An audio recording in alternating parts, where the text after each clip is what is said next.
Imagine um cenário. Depois de 6 dias de trabalho duro, finalmente chega aquele único dia de descanso. Parece injusto, né? Mas pensando nisso, a deputada Erika Hilton do PSOL lançou uma proposta para acabar com a escala 6x1 e reduzir a jornada semanal no Brasil. Na internet, essa ideia pegou fogo, com uma petição que já tem mais de 1,4 milhão de assinaturas. Parece incrível, mais descanso, mais qualidade de vida, mas espera aí, será que esse caminho realmente resolve o problema? Ou ele esconde algumas armadilhas? Aí que a gente entra para entender o lado menos óbvio dessa história. Acabar com a escala 6x1 e reduzir a jornada de trabalho soa ótimo, mas o que ninguém te conta é que essa medida pode acabar gerando mais problemas do que soluções. Sabe por quê? Porque ela só olha para o efeito final, a carga pesada no trabalhador, e ignora os motivos de fundo que realmente causam essa pressão toda. Parece uma solução rápida, mas a gente sabe que esse buraco é bem mais embaixo. Intervenções governamentais como essa podem ter impacto direto na produtividade e na economia. Com menos dias trabalhados, a produção e os lucros tendem a cair. E adivinha quem paga essa conta? É o próprio trabalhador. Empresas podem precisar compensar essa queda aumentando o custo dos produtos, reduzindo contratações ou até cortando os salários para se manter de pé.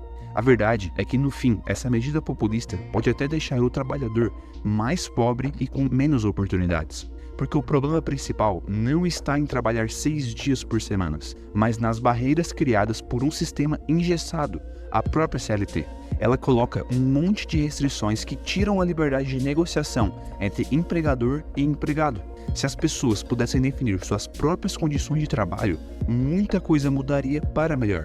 No fundo, essa proposta pode ser só mais um emendo mal colocado em um sistema que já está cheio de falhas. Ao invés de aliviar o trabalhador, ela pode estar mascarando os verdadeiros fatores que dificultam sua vida. E esses fatores são bem mais complexos do que um dia de descanso a mais. Pensa comigo, por que afinal os trabalhadores precisam de jornadas tão pesadas no Brasil? A questão não é só sobre o ritmo de trabalho, mas sim sobre o que está forçando o trabalhador a suar tanto para manter o básico. O problema não é exatamente o número de dias, mas as condições que tornam esse esforço todo necessário. O vilão aqui tem nome: carga tributária abusiva e desvalorização monetária. Vamos ser realistas. No Brasil, o trabalhador tem que lidar com uma carga de impostos monstruosa.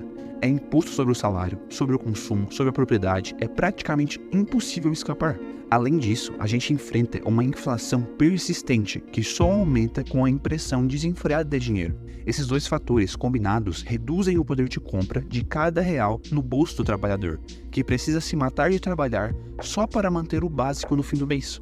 E sabe o que é mais irônico? Não é o patrão que impõe essa pressão direta, é o governo com a máquina pública que consome bilhões em impostos e ainda acha que pode resolver a vida do trabalhador com medidas como essa. A verdadeira razão para essas escalas pesadas e exaustivas é essa perda constante no valor do dinheiro. O trabalhador não está exausto só pelo trabalho, mas pela desvalorização dos frutos desse trabalho. Então a verdade é que enquanto a impressão de dinheiro segue descontrolada e a tributação só cresce, o trabalhador vai continuar sentindo o peso. A proposta de reduzir um dia de trabalho não vai mudar esse cenário, só vai deixar as causas principais escondidas, como um problema que ninguém quer realmente resolver.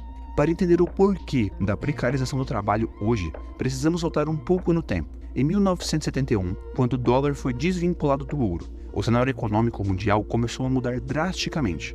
Sem o lastro no ouro, as moedas ficaram vulneráveis a algo chamado impressão descontrolada de dinheiro. E acredite, isso tem um impacto direto na vida de cada trabalhador. Quando o dinheiro pode ser impresso sem limites, ele perde seu valor real, o que os economistas chamam de poder de compra. Isso quer dizer que, por mais que o salário nominal aumente, o salário real, aquele que importa de verdade para comprar o que se precisa, cai. Desde então, o que a gente viu foi uma diferença cada vez maior entre produtividade e remuneração, com os trabalhadores precisando de mais horas e mais esforço para ganhar menos em termos práticos. Agora pense só, a necessidade de um trabalhador cumprir jornadas exaustivas não vem da exploração de um patrão ou de um sistema maligno. que quer sugar cada gota de energia dele. Essa situação é consequência da própria depreciação da moeda, que força o trabalhador a estender sua carga horária para manter seu poder aquisitivo. Enquanto os governos continuam imprimindo dinheiro e aumentando a dívida, quem paga o preço é o trabalhador, que vê sua qualidade de vida diminuir. E o mais frustrante, propostas como a da deputada Erika Hilton ignoram completamente esse contexto. Ela acha que a solução está em reduzir um dia de trabalho, mas não olha para o problema real, o sistema econômico que desvaloriza o suor do seu trabalho.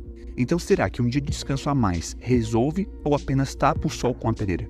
Aqui entra outra questão que quase ninguém menciona: a desigualdade gritante entre o setor público e o setor privado. Enquanto o trabalhador do setor privado se mata em jornadas extensas para pagar as contas, servidores públicos, incluindo nossos políticos, desfrutam de uma realidade completamente diferente. A diferença não é só no salário, mas também nas condições e na flexibilidade da carga horária. Veja só, enquanto o trabalhador privado enfrenta rotinas de 44 horas semanais para garantir o básico, boa parte do setor público tem jornadas menores, estabilidade, aposentadorias integrais e diversos benefícios. Em um país onde a carga tributária pesa demais, adivinha quem sustenta esse sistema? Sim, é o trabalhador privado, que banca a máquina pública com seu trabalho pesado e seus impostos. Então, quando vem uma proposta como essa da PEC, dizendo que o problema do trabalhador vai ser resolvido com um dia a menos de trabalho, é impossível não questionar. Será que eles realmente entendem o sacrifício que é trabalhar 6 dias por semana no setor privado? A realidade é que o trabalhador privado precisa compensar a rigidez do sistema, enquanto quem está no setor público nem de longe sofre as mesmas consequências. No final das contas, essa desigualdade coloca o peso de sustentar o sistema nas costas do setor privado. A PEC pode até parecer uma solução para a exaustão do trabalhador, mas enquanto não houver uma reavaliação real dessa carga e deste desequilíbrio, nada vai mudar para quem está no chão de fábrica ou atrás do balcão. Aí vem outra consequência que ninguém quer enxergar. Reduzir a produtividade pode até parecer vantajoso no curto prazo, mas no longo prazo é um verdadeiro tiro no pé. Quando uma economia perde produtividade, ela gera menos riqueza. Isso significa menos dinheiro em circulação, menos investimentos e, no fim das contas, mais pobreza para todo mundo. Vamos colocar isso em perspectiva. Se a jornada de trabalho é cortada sem um aumento proporcional de produtividade, as empresas vão ter menos resultados e menos capacidade de gerar empregos. Além disso, produtos e serviços acabam ficando mais caros, não por ganância dos empresários, mas por pura necessidade de compensar os custos e tentar manter o negócio de pé. E sabe quem acaba pagando esse preço? Sim, novamente, o trabalhador. Com menos empregos e menos dinheiro circulando, a economia fica mais frágil, o que leva a menos consumo e, eventualmente, mais desemprego. Essa queda na produtividade se torna uma bola de neve que atinge toda a sociedade, não apenas o empregador. Para muitos, isso significa menos oportunidades de trabalho e salários que perdem valor cada vez mais rápido, agravando ainda mais a situação que a PEC, teoricamente, tenta resolver. No fim das contas, reduzir a jornada sem repensar a produtividade é uma solução ilusória. O que parece uma vitória para o trabalhador hoje pode significar um amanhã com menos emprego, menor poder de compra e uma sociedade ainda mais enfraquecida economicamente. Será que é isso que queremos? Então, se o problema não é o número de dias trabalhados, mas sim as condições que tornam essas jornadas necessárias, o que fazer?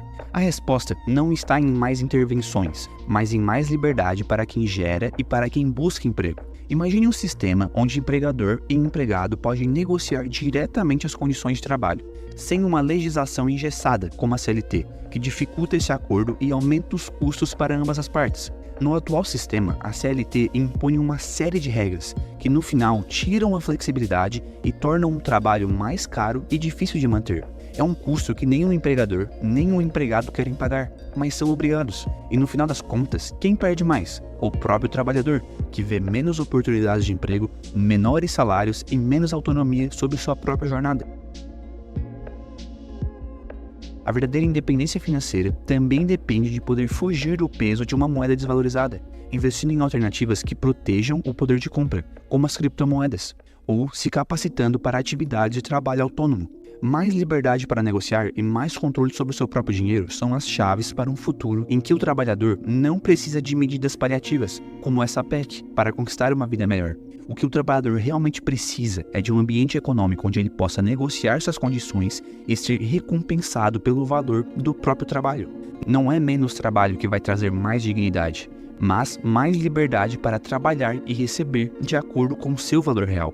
No fim das contas, o que essa PEC representa é mais um band-aid em um sistema que está cheio de remendos. A intenção de melhorar a qualidade de vida do trabalhador é legítima, mas a proposta ignora os problemas mais profundos: uma economia sufocada pela carga tributária, uma moeda desvalorizada e uma legislação que engessa o mercado de trabalho. Reduzir a jornada de trabalho pode parecer um benefício, mas sem mudanças estruturais, só estamos adiando o problema, ou pior, jogando o trabalhador em uma situação de maior desemprego, inflação e perda de poder de compra. O que a gente precisa não é de mais uma intervenção.